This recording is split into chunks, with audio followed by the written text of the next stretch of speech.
So the arts is a low priority, but it's the principal thing that defines us as human. Those moments, exponents can light up the room and it soundtracks our lives. It's the heart of our nation, bringing civilization to our civilization. It's the cultural pulse of these green, pleasant lands. It's the heartbeat you can't beat from Britain's best bands. It's the sounds that just pounds all around Britain's streets as our geeks and our freaks tweet this week's beeps and beats. It's the tourists who flock to our national collection. It's tears in your eyes as you witness perfection.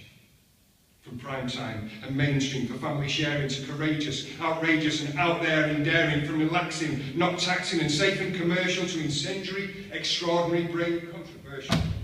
It's mashing up cultures and mixing up styles, from dancing at dawn to a night on the tiles. It's opera and soap opera, ballet and pantos, dubstep concertos and thrash metal cantos. It's guitars and sitars and harps and harmonicas, gay disco, bebop, psych funk, electronica. It's every subgenre of music conceivable. Like you missed it last night, man, it was unbelievable. It's skate punk and space funk and reggae got soul. It's bass pounding, ace sounding, great rock and roll. It's hip hop and punk rock and bitter street symphonies. It's infamy, infamy. They've all got it infamy.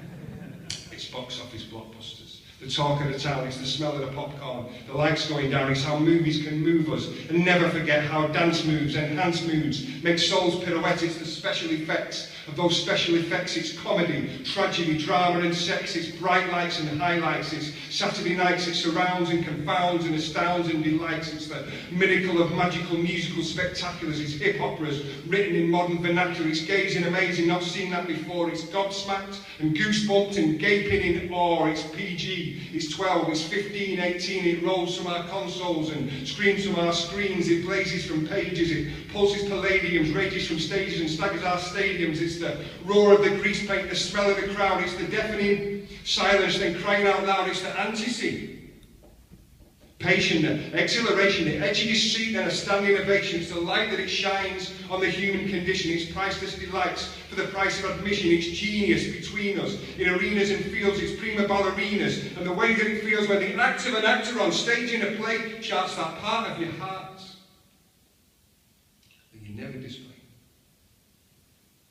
It's Sugar Babe Shakespeare. It's Lock Up Your Chaucers, it's Dickens, Rich Pickings for sought after authors. It's burlesque and batik and beatbox and bangra, mosaic and mimicry, montage and manga. It's graphic design and the finest typography, visceral, mystical, phenomenal photography. It's how photos expose those who pose to the eyes. It's how the lens tends to cleanse and extends a surprise. It's political puppetry, feminist fiction, knitters with attitude, graphic depictions of horror and fantasy, sci-fi and splattercore. People who tell you that nothing can matter more than the hope and the glory. Last night at the proms, the choirs of fire, the poems like bombs, the rocking with laughter and packed to the rafters, the Oscars, the Costas, the Mobos and BAFTAs, the fire-breathing, fire-twirling, fireworks and flames at the opening ceremony of the Olympic Games.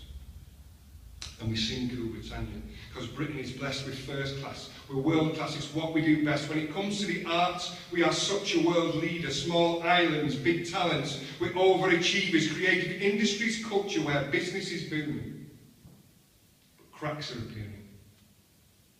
And cutbacks are looming.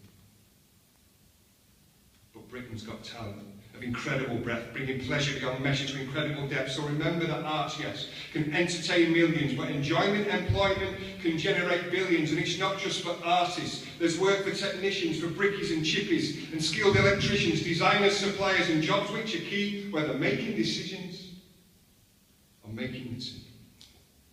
It all creates income. It generates wealth which is spent and respent more than pays for itself. So art just for art's sake can take pride of place, but there's no business like a show business case.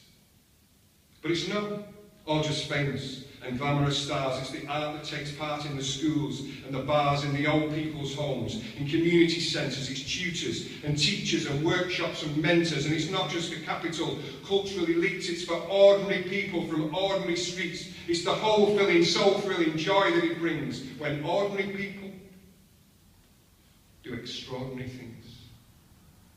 So let's celebrate art in our local communities, wide-ranging, life-changing, opportunities, breeding cohesion and tackling sorrow. Beginners begin to be winners tomorrow. It widens horizons, it broadens our minds, it binds us together, it helps us unwind, it deals in diversity, eases anxiety, weaves ties that bind through the fabric of society. It's the honesty, dignity, beauty and truth of chronic art writers who write of their youth, and I've heard say their wordplay when given a start is a javelin travelling straight to your heart. So the arts is a therapy, fighting ill health. It's the used and confused boy who's finding himself. It's that look in his eye for the very first time when a light switches on, back in his mind.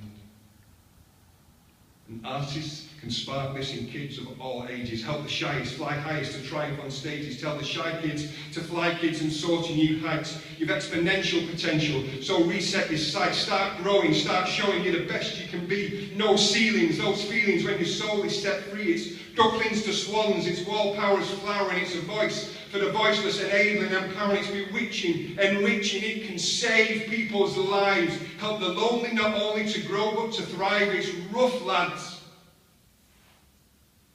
with tough dads who just want to dance, and they'll give it their all if we give them a chance. And when nobody listens, the quiet girl sings.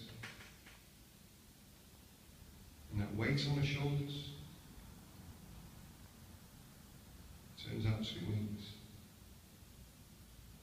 And we're never more human. And when we create imagination, innovation is what makes us great as Britons, as humans. It sets us apart, and so let's tell our heads what we know in our art. So let's fight for the arts and for what's being lost, and let's talk about value and not about cost, because in every report, via every assessment, this isn't subsidy, this is investment, and it's time that the arts stood together to shout this. Witness the richness. We pour her without this. The value is priceless. That's all that we're saying, and some things that cost a price is worth paying. And when they tell us that's fine, but where else should have cuts? Let's reclaim the debate with no ifs and no buts, because it's not about arts versus pensions or healthcare. It's not about arts versus schooling or welfare, but it is about choices. It's this simple choice. It's silence and lies versus truth given voice. So the question is not how to slice up austerity. The question is who has denied us prosperity. So don't fight over crumbs, because there's too much at stake. Let's unite and let's fight those who've stolen the cake for our young people.